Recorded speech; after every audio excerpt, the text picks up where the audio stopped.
HIV laws in California experience sweeping change.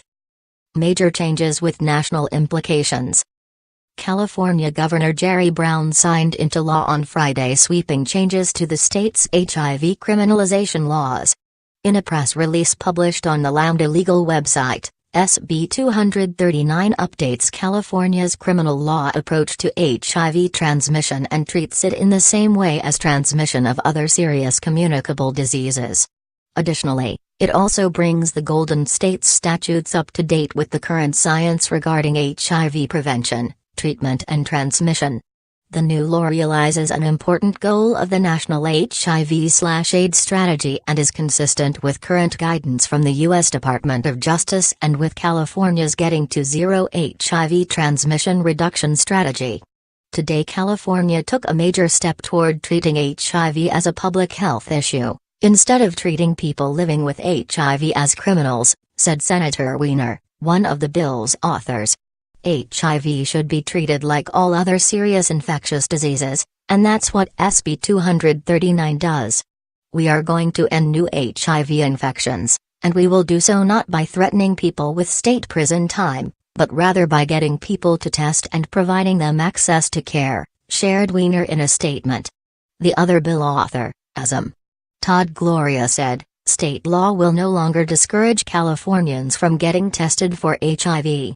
With the governor's signature today, we are helping to reduce the stigma that keeps some from learning their HIV status and getting into treatment to improve their health, extend their lives, and prevent additional infections.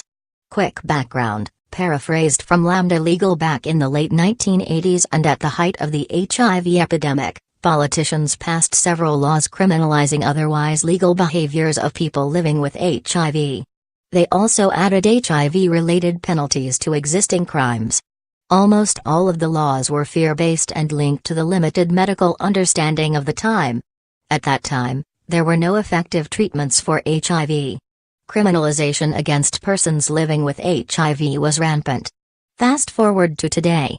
Research now demonstrates that people living with HIV on effective treatment cannot transmit the virus to their partners. As stated on the Lambda site, HIV-negative individuals can now take medication, known as PrEP, pre-exposure prophylaxis, to reduce the risk of acquiring HIV by up to 99%. GPB caught up with Scott Soetz, HIV project director with Lambda, and asked the following questions. Why is this law important for people living with HIV? The changes to California law will ensure that people living with HIV, or any sexually transmitted infection, are not subject to criminal prosecution as a result of sexual contact.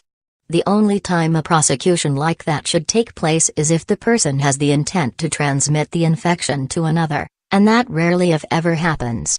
As a result, the threat of criminal prosecution will no longer be a barrier to testing, treatment, or disclosure of one's HIV status. How does the new law in California impact people living with HIV in other states, if at all? California has now become a model for other states. As we continue the work to modernize HIV-based criminal laws across the country, advocates now have an ideal to which they can point in California. Anything else we should know about the new law?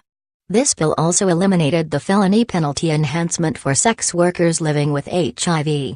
As it should be, two adults engaged in consensual sexual activity are each responsible for their own sexual health, regardless of whether money or other things of value are exchanged as a part of that relationship. FYI, SB 239 was sponsored by Lambda Legal, Equality California, the ACLU of California, UPLA Health, Black AIDS Institute, and Positive Women's Network, USA.